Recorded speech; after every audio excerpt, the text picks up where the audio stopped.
কি কথাটাকে আমি অলিজ্জ বলছি বলুন? তাহলে আমরা যদি সঙ্গবদ্ধ না হই, সঙ্গবদ্ধ যদি না হয়, তাহলে আমাদের জীবন চলবে? হ্যাঁ, হিংসা ভুলে যেতে হবে, তাই না? তাহলে আজকে দেখুন সঙ্গবদ্ধ হলে কি হয়, হিংসাটাকে ভুললে কি হয়। আজকে দেখুন হিংসা ভুললে পরে শত্রুকে জয় করা যায়। হিংসা থাকতে আপনজন দূরে চলে যায়, আর হিংসা না থাকলে শত্রুকেও জয় করা যায়। আজকে লালাবাবু ভিখারি, ওই কৃষ্ণ নামের ভিখারি সঙ্গ করিতে করিতে একটু লেট হয়ে গেছে, বেলা দ্বিপহর হয়ে গেছে। লালাবাবুর মেয়ের নাম হচ্ছে সুমতি। সুমতি বাবাকে খুঁজছে, বাবাকে খুঁজে বেড়াচ্ছে, এখন দেখতে পাচ্ছি দূরে। এদিকে লালাবাবু মাথাটা নিচের দিকে দিয়ে দুটি চোখের জল ঝরাচ্ছে। আহা, আমি তো কোটি কোটি পতি, তাহলে আমার অবস্থাটা কি হবে? আমি তো বিষয়ের রসে মাতোয়ারা হয়ে আছি, আমার মুক্তি কিসে হবে? এই কথা চিন্তা করে যখনই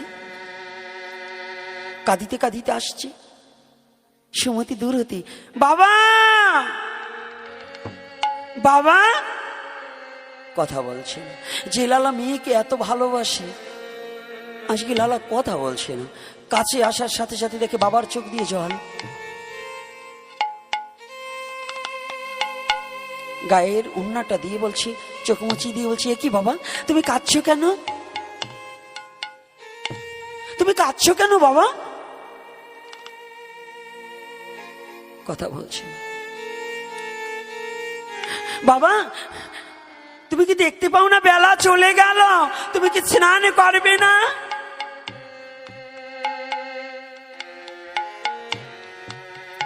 মেয়ের মুখের দিক তাকিয়ে বলছে, সুমতি তুইও বলছিস বেলা চলে গেল?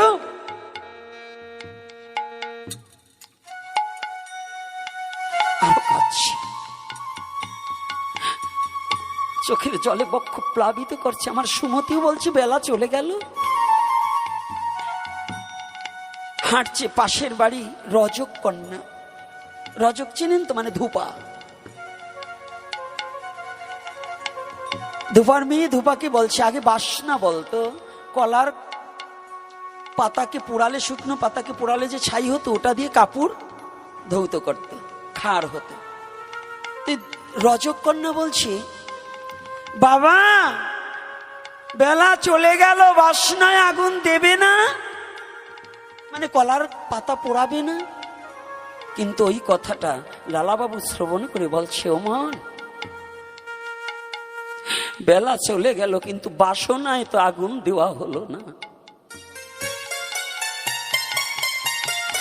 এই বিষয়ে বাসনা তো আমার রয়েই গেল। রজক কন্যা সে তার বাবাকে ডেকে বলছে, বাবা বেলা চলে গেল, বাসনায় আগুন দেবে না? আমারও তো বাসনা রয়ে গেল।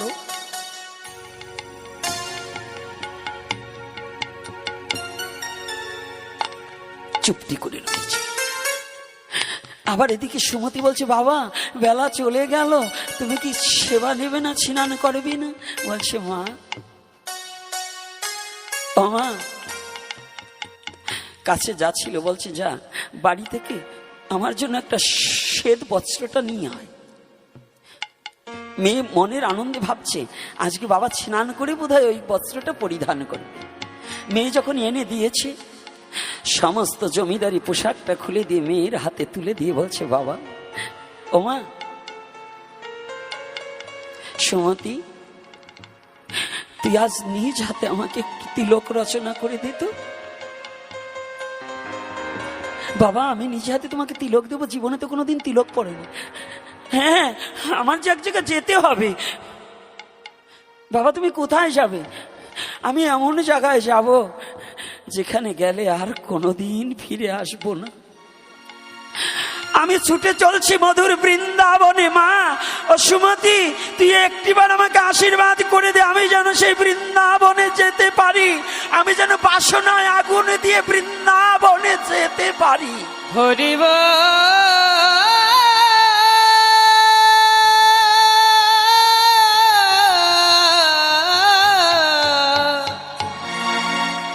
একটিবার কৃপা কর।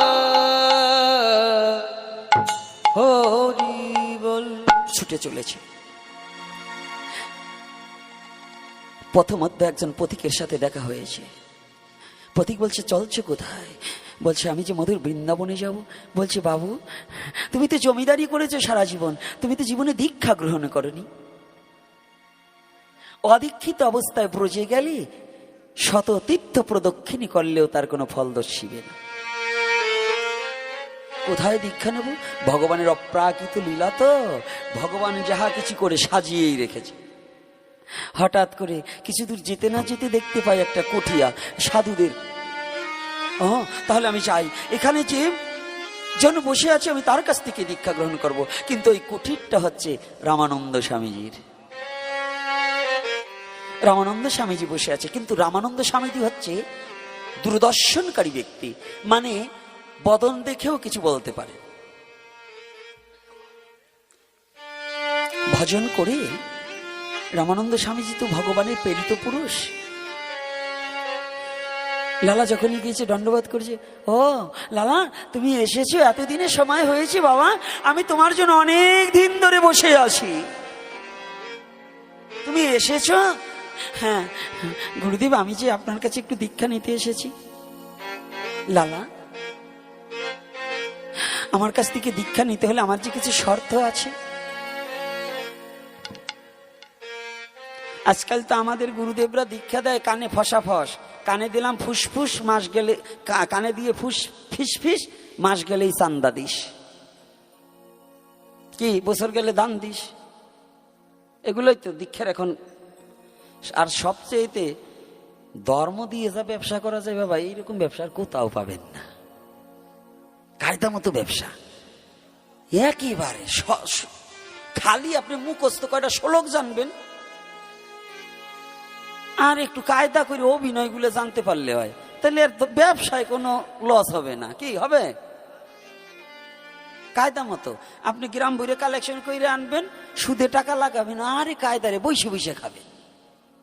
আর তখনকার গুরুদেবরা শিষ্যকে কঠোরতা, এজন্য বলছে পিতা এবং গুরু এ দুজন যদি শিষ্যর প্রতি এবং পুত্রের প্রতি কঠোরতা না হয়, তাহলে সেই শিষ্য এবং সেই পুত্রকে কখনো সৎ মানুষ তৈরি করা যায় না। এটা কি বলছে? চাণক্য। চাণক্য বলেছে, বলছে গুরু এবং পিতা এ দুজন শিষ্যকে এবং পুত্রকে সদা সর্বক্ষণ শাসন দণ্ডে দ্বারা শাসন করিতে হবে। তবে শুধু ভালোবাসবে কখন? আহার গ্রহণ হবে যখন। খাবারের সময় তাকে কোনো বিরক্ত করা যাবে না। তবে আবার খাবারেও বিরক্ত এর নির্ণয় আছে। যদি পুত্র অখাদ্যকে গ্রহণ করে, পিতা হয়ে শাসন করে তাকে অখাদ্য থেকে ফিরাতে হবে। সেটা কেমন? বলবো না, মানবেন না তো? শ্রবণ করলে কিন্তু মানতে হবে। কারা কারা সনাতন ধর্মের বাক্য মানতে চান একটু হাত তুলুন তো। জয় নিতাই গৌর হরি বল। কয়েকজন হাত উঠে না যে না, আমরা যদি না মানি তাহলে যাক। হাত তুলছেন সনাতন ধর্মের। আপনাদের একটা কথা বলি, মুসলমান বাড়ি খেতে কোনো বাধা নাই, খ্রিস্টান বাড়ি খেতে কোনো বাধা নাই, ভাতের কোনো জাত নাই। প্রাণ রক্ষার জন্য একজন খেতে পারে, কিন্তু একটা জায়গা খাওয়া যাবে না। বলবো? ভয় করে, দাবত দেবেন না তো। যে হোটেলে 3 প্রকারের মাংস রান্না হয়, খাসি, মুরগি, গো, ওই হোটেলে যদি কোনো হিন্দুর ছেলে খায়, আর ওই খাওয়াই হয়। কারণ তারা আজকাল বলতেছে কোন মুসলমান হোটেল দিলে বাধ্যতামূলক তাদের হোটেলে কি রাখতে হবে। এর কারণ কি জানেন? আপনারা বিপদে পড়লেও খেতে পারবেন না। কারণ ওই একটা মাংসের ঝোল যদি একটু কমে যায়, ওই একই চামচ, একই কড়াই রান্না করে, একই বাবুর্চি, ওইটাতে যে 4 চামচ মাইরিয়ে দেবে না, এর কোনো নিশ্চয়তা আছে? আছে? তাহলে আপনি ওই খাইলি পরে কি খাওয়া হয়? তাহলে প্রথম, মুসলমানের বাড়ি খেতে কোনো বাধা নাই, কিন্তু যেখানে আমার ধর্মের নিষিদ্ধ বস্তু যেখানে রন্ধন হবে, তার হাতে এবং তার সেই বস্তু খাওয়া, সেই দোকানে খাওয়া আমাদের জন্য প্রশস্ত নয়। রাগ করছেন নাকি আমার কথাটায়? না সত্য না মিথ্যা? এগুলো খেতে খেতে যেমন এক একটা বিন্দু বিন্দু বালুকণা জমাতে জমাতে একটা চর গজায়, আপনি এইগুলা খেতে খেতে আপনার মতিভ্রষ্ট হয়ে যাবে, আপনার মন চঞ্চল হয়ে যাবে। মনে তখন আর সাধন ভজনের দিকে ধাবিতে হবে না, তখন কুখাদ্যর দিকেই আপনার মন টেনে যাবে। আর যখন ওই খাদ্য খেতে খেতে আপনার রক্ত তৈরি হবে, ওই রক্তের দ্বারা যে বীর্য তৈরি হবে, ওই বীর্যের দ্বারা যে সন্তান হবে, সেই সন্তান পথভ্রষ্ট হবে হবে হবে। এখন আপনি খাবেন কি না খাবেন এটা আপনার ব্যাপার, আমি আর কিছু বলবো না। ও মা, সাউন্ড একটু কমা, হুশ নাই যে উনি বাগবতে আইছে। যাক, তাইলে এইবার কি কথাটা কি মিথ্যা বলছি? সায়েন্স প্রমাণ করছে খাদ্য থেকে রক্ত, রক্ত থেকে বীর্য, বীর্য থেকে সৃষ্টি। আমি বলছি না, বিজ্ঞান বলছে, গবেষকগণ বলছে। এখানে যারা সায়েন্স নিয়ে লেখাপড়া করছে যদি বলে যে না, এটা আমি মানি না, মাতৃগর্ভে সন্তান থাকলে সন্তান যদি অপুষ্টি হয়, মারে কয় ভালো মন্দ খাইও, অর্থাৎ মা খেলে ছেলের খাওয়া হয়, তাহলে খাদ্যের প্রভাব আছে না? খাদ্যের প্রভাব ক্রিয়া শক্তি আছে কিনা? আপনাদের সমাজে দেখুন, আমি একটা প্রণাম জানাই উরাকান্দি, আবারও একটা প্রণাম জানাই আমাদের পরমারাধ্য, আমার পূজনীয় জন শচীপতি ঠাকুর এহলোক থেকে পরলোকে গমন করার পরে যে কাজটা করেছে, এটাই বৈদিক এবং সত্য একটা ভালো কাজ করেছে। সেটা হচ্ছে, আপনারা নমস্যুত জাতি, আমিও কিন্তু নমর ঘরের ছেলে ছিলাম, আমার এখন কোনো জাত নাই, এখন হলো আমি সর্বহাটের কাঠালি গলা। কারণ এই বৈষ্ণব পথে, আমি বৈষ্ণব নয়, বৈষ্ণবের চরণধুলি পাওয়ার মতো যোগ্যতা আমার নেই, তথাপি মহাপ্রভু এবং আমার গুরুদেব কৃপা করে এই পথে টেনে এনেছে। যখন এই ভিগাশ্রিত হয়েছি তখন তার আমার কোনো জাতি থাকে না, নাকি বাবা? আমার কোনো জাত থাকে? তা আমাদের নমস্যুত জাতিকে ঠকানো হচ্ছে। আবার আমরা কিছু লোক আছি লালসার লোভে নিজেরাও ঠকছি। আজকে উরাকান্দির গায়ে শচীপতি ঠাকুরকে আমি আবারও প্রণাম জানাই, তার উত্তরসূরি যাদের রেখে গেছে তাদের যে দিব্য জ্ঞানের উদয় হয়েছে। কি উদয় হয়েছে? আজকে তার পারলৌকিক কাজটা শুদ্ধভাবে নিরামিষ আহার দিয়ে করেছে কি না যারা গিয়েছিলেন? হ্যাঁ, আচ্ছা, ওখানে আদি বৈদিক নিয়মে গীতা, ভাগবত, লীলামৃত সমস্তই, চৈতন্য চরিতামৃত সমস্তই অধ্যয়ন করেছে এবং আলোচনা হয়েছে। তাহলে ওখানে আমাদের এই তীর্থ, এই মহাতীর্থ, এই পুণ্য ধামে আমাদের কি কোনো হিংসা রাখছে? আরো একটা চমৎকার কাজ করেছে, কি দেখেছেন? যে আমাদের যেটা মহাপ্রভু বলে গিয়েছেন সেই কাজটাই আজকে উরাকান্দির বাড়ি হয়েছে। মহাপ্রভুর বাক্যটা প্রতিপালন হয়েছে, অর্থাৎ মাতা পিতার শ্রাদ্ধে মাছ মাংস দেওয়া অবৈধ, এটা পেটের শ্রাদ্ধ করা হয়। তা আপনাদের যারা, আমরা যারা নমস্যুত, আমাদের মা বাবা কি ভূত পেত না দেবতা তুল্য? কি বাবা? আমার মা আমার কাছে যত খারাপ হোক, কি দেবতা নয়? আমার বাবা আমার কাছে দেবতা নয়? আচ্ছা, তাহলে আমার মা বাবাকে এত ভালো খাওয়ালাম, আমার মা বাবা মরে যাওয়ার পরেই কি সে ভূত পেত হয়ে গেল? হয়ে গেল? তাহলে শ্রাদ্ধে কেন মৎস্য দেওয়া হবে? আগে পরে আপনি খান, মাংস খান, মাছ খান, কিছু না। যদি বলেন যে আমার বাবা তো খেত, আরে আপনার বাবা সব খেলে, আপনার বাবা যদি খালি মাছ দিলেই হতো, আপনার বাবা, কারো কারো বাবার তো চরিত্র খারাপ আছে, তাহলে কি এখন ওই চরিত্র খারাপের ওইও কি দেবে নাকি? ওটা কোনো কথা না, শাস্ত্রে কি বলছে সেটা মানতে হবে, নাকি বাবা? দলিল কি বলছে সেটা মানতে হবে। এই কলির পাবন অবতারী শ্রীমান গৌর হরি বলছে, এই কলির যুগে মাতৃপিতৃ শ্রাদ্ধে সম্পূর্ণ ধরনের মাছ মাংস নিষিদ্ধ। আপনি অন্যদিন খান খান, আমি নিষেধ করব না, কিন্তু অন্তত যাদের মা বাবা মারা গেলে, দোহাই ধর্মের, আপনারা সঠিক সনাতনকে পালতে হলে, আপনার পিতামাতাকে মুক্তি দিতে হলে, যদি আপনি সৎ পুত্র হন, তাহলে মাছ মাংস থেকে বিরত থাকুন। শ্রাদ্ধের দিন অন্তত শ্রাদ্ধটাকে নিরামিষ আহার দিয়ে করাবার চেষ্টা করুন। আপনি যে মত পথের হন, আপনি সনাতনী হলেই হলো, এটাকেই। এজন্য আমি কোনো মত পথকে কথা বলবো না, আমি বলছি সনাতনীর কথা। সনাতন হলেই এটা, যেমন আজকে ওরাকান্দির বুকে যদি এটা হতে পারে, তাহলে কি আমরা যারা অনুসারী আছি আমাদের করা নিয়ম না? কি বাবা? আমাদের গুরু যদি যেটা করবে, গুরুর আজ্ঞা অনুসারে তো আমাদের সেটা, সেই ধর্ম পালন করা বাধ্যতামূলক, নাকি? আপনারা কি বলেন? তাহলে আমাদের মত পথ নয় এটা। ওরাকান্দির বাবারা তারা যে আপনাদের ঠকাচ্ছে এটা না, তারা যথার্থ আইন প্রতিপালন করছে, কিন্তু এটাই আমাদের একমাত্র সনাতনী শিক্ষা। তো এইটাকে প্রতিপালন করতে হলে আপনাদের সচেতন হতে হবে, আমরা ঠকবো না। কি লিখেছে জানেন? আরে সময়, আজকে সময়ের কথা চিন্তা করি না, কালকে পাঠ আছে বাবা, আমরা একটু খাটে দেখি বাবা, রে বাবা দেখেন আমার খালি টাইম দেখাবেন, বন্ধ করেন। আপনারা কি বলেন? আর 2 মিনিট, ওই যে আর একজন কাছে যশোর যাবে, আগামী দিন যে আমারও রাত জাগতে হবে, খালি ওনাকেই কষ্ট হয়, আমার আর কষ্ট হয় না। তবু আজকে কারণ সমাজের জন্য। আরে বাবা, ওই পাঠ করলাম এর আগে কোথায়, কাড়ালগাতি না? হ্যাঁ, কাড়ালগাতি 2 বছর ভাগবত হলো, আগামী বছরও তারা আরো বড় করে ওখানের হরিভক্ত কৃষ্ণ ভক্ত বাবারা এত এখন মিল হয়েছে এবং এতটা আন্তরিকতা হয়েছে যে আমার জীবন ধন্য, যে তারা আবারও ভাগবত দেওয়ার জন্য বাবা গৌর হরি বল, দেখুন একাকার হয়ে গেছে। রাধে আগামীতে হরিভক্ত কৃষ্ণ ভক্ত সম্মিলিত অবস্থায় নামযজ্ঞের আয়োজন করেছে কারারগাতি। তাহলে বোঝেন যে এই যে মন যখন চেঞ্জ হয় তখন আমাদের হিংসা দূরীভূত হয়ে যাবে আর প্রীতির বন্ধন হবে।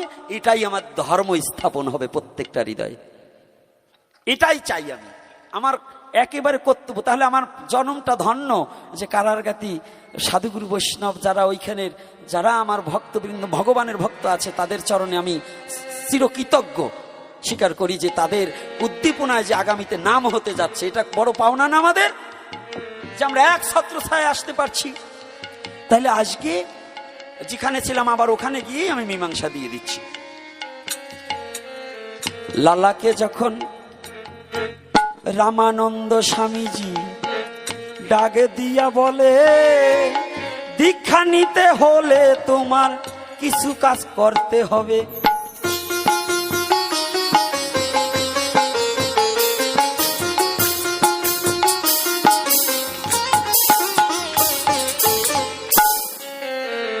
রামানন্দ স্বামীজি তখন লালার কাছে কয়, দীক্ষা নিতে হলে কিন্তু ভিক্ষা করতে হয়।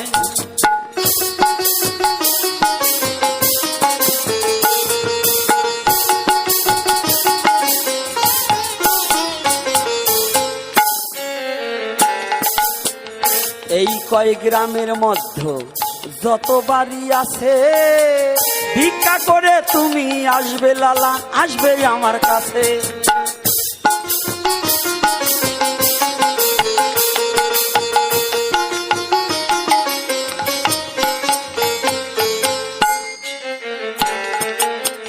লালা মনে মনে চিন্তা করে, আমি লালা জমিদার, আমি কেমন করে ভিক্ষায় যাব? আর এদিকে রামানন্দ স্বামীজি বলছে, মনে মনে ভাবছে, লালা যতদিন সময় পর্যন্ত, আজকে বুঝবে সাধু হতে হলে কত জ্বালা। লালাবাবু বলছে, গুরুদেব যে আজ্ঞা হয়।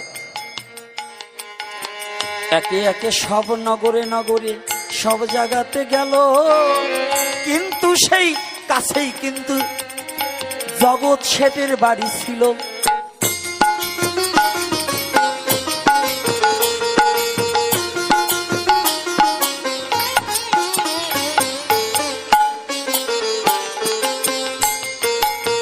সব দরজায় যায় গো লালা ভিক্ষা করিবারে,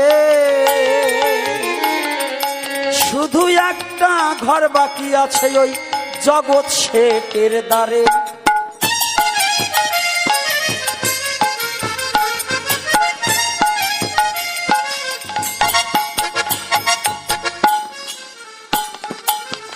সব দরজায় ভিক্ষা করে আজকে স্বামীজির কাছে এসে দাঁড়াই। সব খবরই স্বামীজি ঘরে বসে জানতে পায়।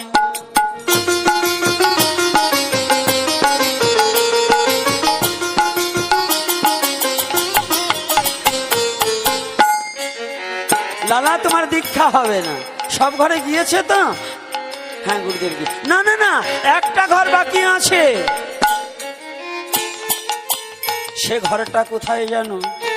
সারা জীবন ভরে যাকে শত্রু ভেবেছিলে, তার দরজায় গেলে পরে তোমার দীক্ষা মিলে।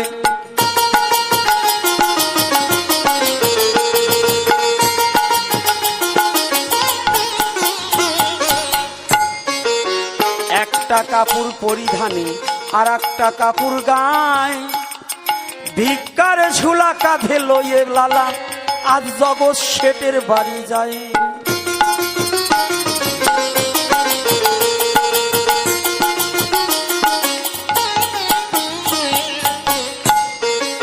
জগৎ শেঠের বাড়ি রাজপ্রাসাদের সম্মুখে রাজসিংহ গেটে দাঁড়িয়ে আছে দাঁড়িয়ে। আজ ভিখারির বেশে ললাটে তিলক ধারণে করে বদনে কৃষ্ণ নাম করিতে করিতে লালাবাবু গিয়ে জগৎ শেঠের দ্বারে উদয় হয়েছে। কৃষ্ণ নাম করছে, দাঁড়ি দৌড়িয়ে এসেছে। ও ভিখারি, কিছু ভিক্ষা নিয়ে চলে যাও, এই দিচ্ছি। ও দাঁড়ি, আমি তোমার হাতের ভিক্ষা নেব না দাঁড়ি। ও ভিখারি, এই দ্বারে যত ভিখারি আসে আমি তাকে ভিক্ষা দেই, আমার বাবু কাউকে ভিক্ষা দেয় না। না ভিখারি, আমি যে তোমার হাতের ভিক্ষা নিতে আসিনি,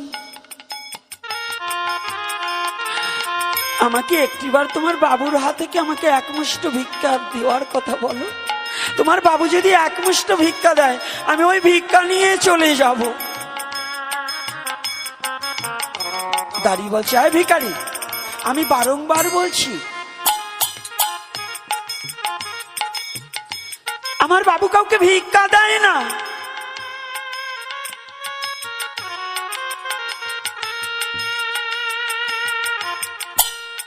আমার কাছ থেকে ভিক্ষা নিয়ে চলে যাও। না, ভিখারির দুখানা পা জড়িয়ে ধরেছি।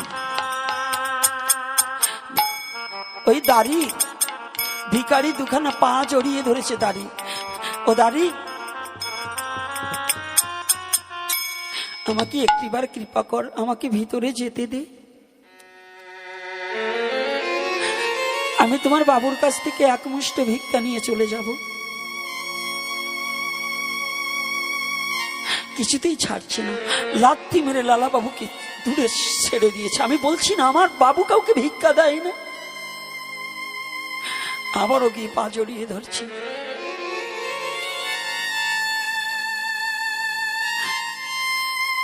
ও দাঁড়ি, আর যদি তোমার বাবুর হাত থেকে একমুষ্ট ভিক্ষা না নিতে পারি আমি যে গোবিন্দের চরণ পাবো না, আমার গুরুর চরণ পাবো না। তোমার বাবুকে গিয়ে বলো আমি সব ছেড়ে দিতে পারবো, কিন্তু আজ যেন আমাকে গুরুদেবের চরণ থেকে বঞ্চিত না করে দেয়, আমাকে একমুষ্ট ভিক্ষা দিয়ে তাড়িয়ে দেয়।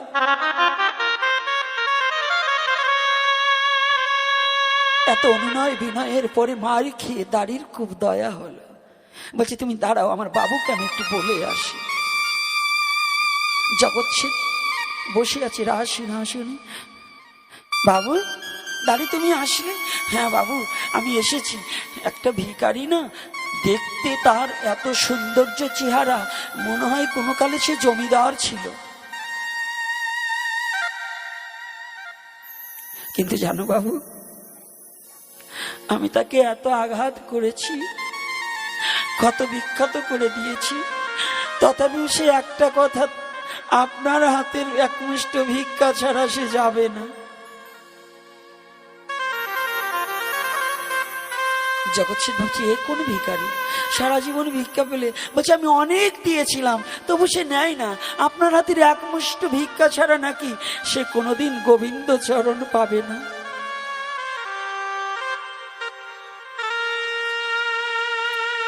জগৎ শেঠ মনে মনে চিন্তা করলেন, কে গো, আমি একটু যাই তো। জগৎ শেঠ ছুটে এসেছে। সিংহদ্বারে যখন এসে দাঁড়িয়েছে দেখতে পায় যার সাথে সারা জীবন রাজদণ্ড করেছে, সারা জীবন যার মাথাটা চেয়েছে, সেই লালাস বৈষ্ণব বেশি ললাটে তিলক ধারণ করে গায়ে একখানা কাপড় দিয়ে আর একখানা কাপড় পরিধান করে রাজগেটে দাঁড়িয়ে আছে। জগৎ শেঠ মনে মনে চিন্তা করছে, লালা বুঝি আমার সাথে মামলা করতে করতে সর্বস্ব হারিয়ে ফেলেছে। তুমি লালা না? হ্যাঁ, আমি জমিদার লালা নয়, আমি ভিখারি লালা।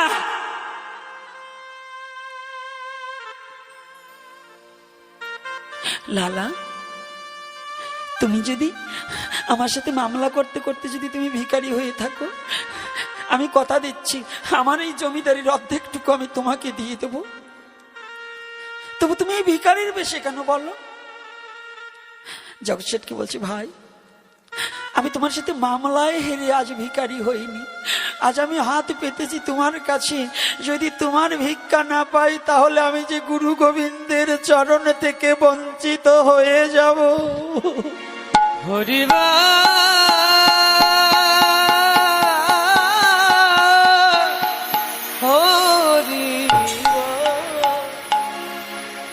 ভাই আমাকে এক মুষ্ট ভিক্ষা দাও। তাকিয়ে আছে জগৎ শেঠ, এ কি আমি কাকে দেখছি? তাকিয়ে আছে।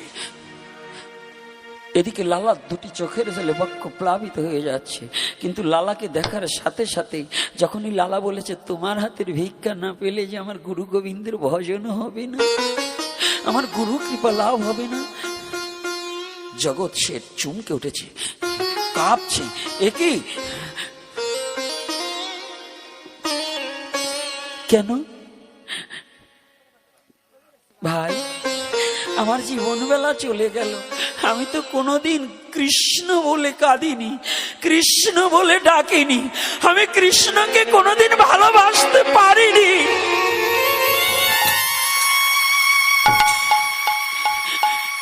যে জমিদারিতে জীবন বেলার কথা বলে দিতে পারে না, আমি যে সেই জমিদারি ত্যাগ করে চলে এসেছি।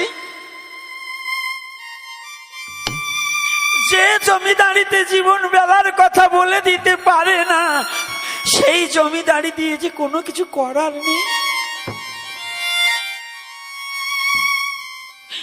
যে জমিদারিতে শুধু অন্যের মাথা নেওয়া শিখায়, অন্যকে হত্যা করা শিখায়, যে জমিদারিতে শুধু হিংসা শিখায়, ভাই আমি সেই হিংসার ঘরটাকে পরিত্যাগ করে আমি মধুর বৃন্দাবনে যাব বিধায় আমি তোমার কাছে এসেছি।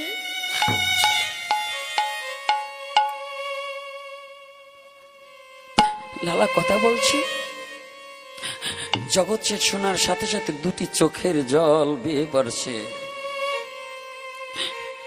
মন কি বলছে, ও মন, যার সাথে সারা জীবন এত দ্বন্দ্ব করেছি জমিদারি নিয়ে, তার যদি জীবন বেলা চলে যায়, তার যদি জমিদারিতে জীবনের কথা না বলে দিতে পারে, তাহলে আমারও তো জীবন বেলা চলে গেল, আমিও তো কোনোদিন গুরু গোবিন্দ ভজন করিনি।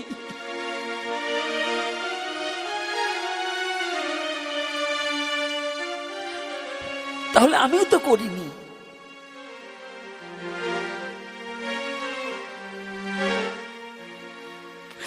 ভাই আয় আমার কাছে। লালাকে ডেকে নিয়েছে জগৎ শেঠ। লালা ভাবছে আমাকে এক মুষ্ট ভিক্ষা দিয়ে তাড়িয়ে দেবে তো, যাই। লালাকে রাজপ্রাসাদের মাঝখানে দাঁড় করিয়ে সবাইকে ডেকে সবাইকে বলছে, দেখো দেখো আমার প্রতিদ্বন্দ্বী সারা জীবন যার সাথে মামলা করেছি, তোমরা একটু প্রাণ ভরে দেখো, তার নাকি জীবন বেলা চলে গেল। আর কাঁদছে। জগৎ শেঠ বলছে, তার নাকি, লালার নাকি জীবন বেলা চলে গেল। তোমরা বলো, ওর যদি জীবন বেলা চলে যায়, আমার কি জীবন বেলা আর আছে? তোমরা খুলে বলো। আমারও তো জীবন বেলা চলে গেল। ওগো তোমরা যারা আছো, আমার মায়ার বাঁধনটা কেটে দাও। আজ আমি লালার সাথে সাথে চলে যাব, চলে যাব। আমি বৃন্দাবনের পথে পথে লালার সাথে ভিক্ষা মেঘে খাবো।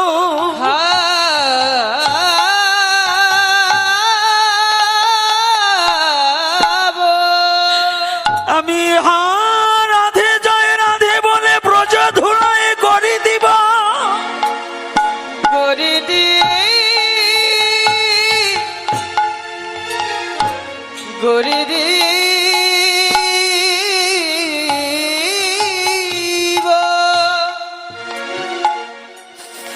আমার মায়ার বাঁধন কেটে দাও। আমার বন্ধু যদি চলে যায় আমি বসে থাকবো না, তোমরা আমার মায়াকে কেটে দাও, এই মায়ার অজ্জুতটা কেটে দাও। আমি আর তোমাদের কাছে থাকতে চাই না। তাকিয়ে দেখো, আমার বন্ধু ছুটেছে মধুর বৃন্দাবনে। সেই সে পরম বন্ধু, সেই পিতা মাতা কৃষ্ণ চরণে যেই প্রেম ভক্তি দাতা। ওগো আমার লালা যে আমার পরম বন্ধু, আজকে যদি লালা সেজে না আসতো তাহলে আমার জীবন বেলা যে ডুবে যাচ্ছে আমি কোনোদিন জানতে পারতাম না। আমি কোনোদিন এটা জানতে পারতাম না সে আমার জীবন বেলা চলে যাচ্ছে। তোমরা আমার মায়ার বাঁধনটা কেটে দাও। লালাকে প্রণাম করে জড়িয়ে ধরেছে। লালা, তুই আমার কাছে ভিক্ষার জন্য এসেছিস তো? আগে তুই আমাকে একটা ভিক্ষা দিবি? বল ভাই। লালা দুটি চোখের জলে ভাসছে আর বলছে, জগৎ শেঠ, আমার যা ছিল সবই তো আমি ফেলে এসেছি, তোকে দেবার মতো কোনো সম্পদ তো আমার কাছে নেই।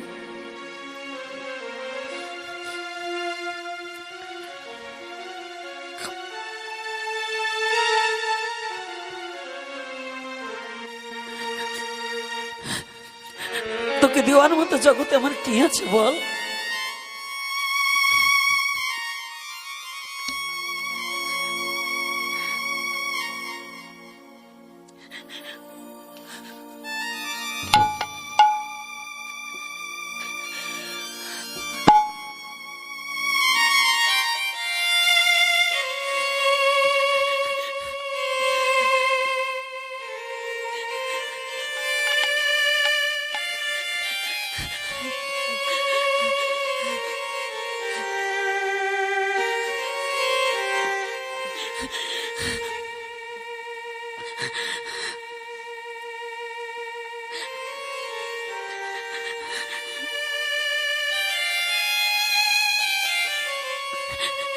এই বিশ্ব জগতে শুধু লালাকে নয়, জগৎ জীবের ভগবানকে তোমার মতো কোনো কিছু নেই। আমার কি আছে? আজ লালা বলছে জগৎ শেঠকে, বল ভাই, আমার তোকে দেওয়ার মতো কি আছে? এই জগতে আমাদের কি আছে যে আমরাও ভগবানকে দেব? বলুন, কিছু আছে আমাদের? আর যারা বসে আছেন বলুন, কি আছে আমাদের? এমন কোন সম্পদ আছে যে সেই সম্পদটা তো ভগবত সেবায় আমরা দেব? আমাদের এমন কোন বস্তু আছে যে গুরু গোবিন্দর সেবায় লাগাবো? এমন কোন সম্পদ তো আমাদের নেই।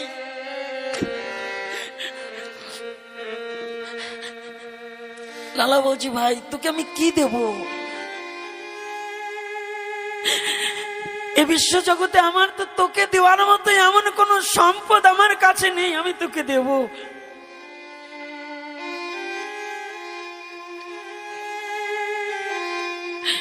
যেই সঙ্গ লয় জীব সেই সঙ্গ পায়, সঙ্গ গুণে ভালো মন্দ জানিবে নিশ্চয়। সতের সঙ্গ নিলে পরে নিজে সৎ হবি, অসতের সঙ্গ নিলে তোর পরম বস্তু হারাবি।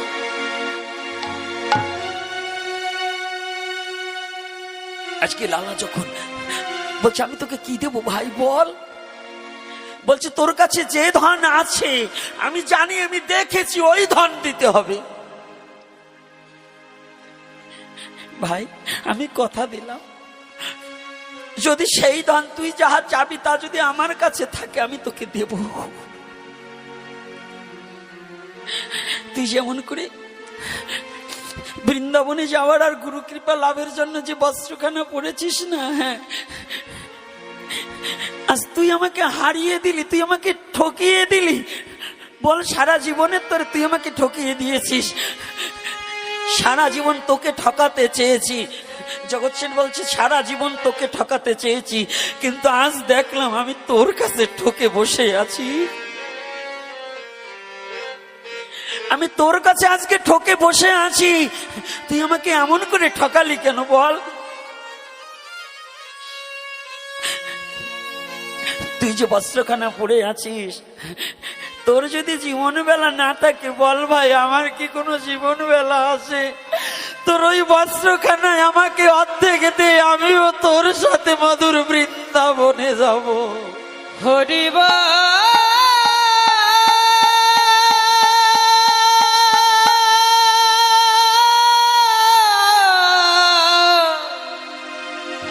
হরিবা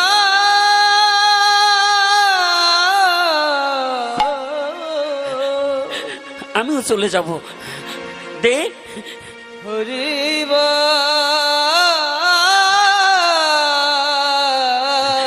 লালা দিতে চাচ্ছে না। জগৎ শেঠ দৌড়ে গিয়ে কাঠ থেকে ওই বস্ত্রখানা টেনে নিয়ে এসেছে। তুই একা, তুই একা যাবি কেন রে? ওই শোন, তোর সাথে সাথে আমারও হৃদয় বাঁশি বেজে উঠেছে। আমাকে ওই বৃন্দাবন চন্দ্র ডাকছে। জগৎ শেঠ, লালার সাথে সাথে তুইও একটিবার ব্রজে চলে আয়, আমাকে ডাকছে।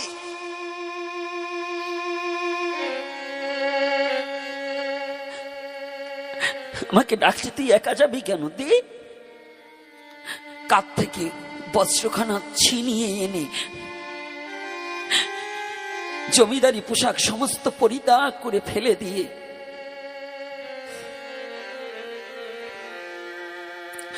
লালা বাবু জন্মভূমি তো, জন্মভূমিতে বসে গড়াগড়ি দিচ্ছে। জন্মভূমি, শেষবারের মতো তোমাকে একটু প্রণাম করে যাই। আমি চলেছি অচিন দেশে, আর আসবো না কোনোদিন ফিরে এ দেশে। তুমি আমাকে একটিবার আশীর্বাদ করো, আমি যেন ব্রজে গিয়ে রাধা কৃষ্ণ গুণগান গাই। ও বঙ্গজননী, এই যে আমরা সনাতনী, এই বঙ্গজননী থেকে কতজন চলে গিয়েছে, আমরা যেতে চাই না। মনে বড় যন্ত্রণা, বড় আঘাত, বড় দুঃখ। লালা বাবু কাছ থেকে পড়ে এইবার বলছে চলো। তাই লালার গলাটা জড়িয়ে ধরে যখনই জগৎ শেঠ চলেছে দুজনে কৃষ্ণ নাম করিতে করিতে, যখনই গিয়ে উপনীত হয়েছে না, এইবার রামানন্দ স্বামীজি দর্শন করেই বলছে, লালা, ও লালা, গতকাল সারা নগর ভিক্ষা করে যা পেয়েছিস, আজ তো তার শত শত গুণ বৃদ্ধি সম্পদ পেয়েছিস। ও লালা, আজকে আয়, আজ আমি তোকে একাকে নয়, আমার জগৎ শেঠ আর লালা দুজনকেই দীক্ষা দিচ্ছি। কথাটা কি বুঝতে পেরেছি? এই মনের মলিনতা না গেলে গুরু গোবিন্দের কৃপা পাওয়া যায় না। তাহলে আমাদের মনের মলিনতা দূরীভূত করতে হবে। যে যে ভজনই করুন, যে যে পথেই থাকুন, আসুন আমরা এক ছত্র ছায়ার নিচে বসে এক সনাতনী হিসাবে, এক সনাতনী যদি বিপদে পড়ে আর এক সনাতনী তার পাশে দাঁড়াতে হবে। এক সনাতনীকে যদি অন্যায়ভাবে অন্য কেউ আঘাত করে, আমরা সনাতনী হিসাবে তার পাশে গিয়ে দাঁড়িয়ে ওই শত্রুকে আমরা প্রতিহত করব। এটা কি পারবো না? রাধে রাধে পারবো কিনা? মনে থাকবে তো? কি যুব সমাজ মনে থাকবে? একজনকে অন্যায় ভাবে যদি কেউ অত্যাচার করে, আমরা সমস্ত সনাতনী একত্রিত হয়ে সেই অন্যায়কারীর বিরুদ্ধে আমরা লড়ব, নাকি পারবো না? এটা অন্যায়কে আমরা মেনে নেব না, আমরা সৎ পথে চলবো, সত্য কথা বলবো। আর আজকে ভাগবতীয় কথা শ্রবণ করলে একটু দক্ষিণা দিতে হয়, কিন্তু কত টাকা কত ভাবে নষ্ট হয়ে যায়। ভাগবতীয় কথা শ্রবণ করলে দক্ষিণা দিতে হয়। আপনাদের এই দক্ষিণা দিয়ে কিছু উদাহরণ হিসেবে টানছে মানুষের, যে উদাহরণ হিসেবে আর সমস্ত ভক্তদের কিন্তু প্রসাদের ব্যবস্থা আছে, প্রসাদ না পেয়ে কেউ যাবেন না। এরপরে আরো হরি নাম হবে,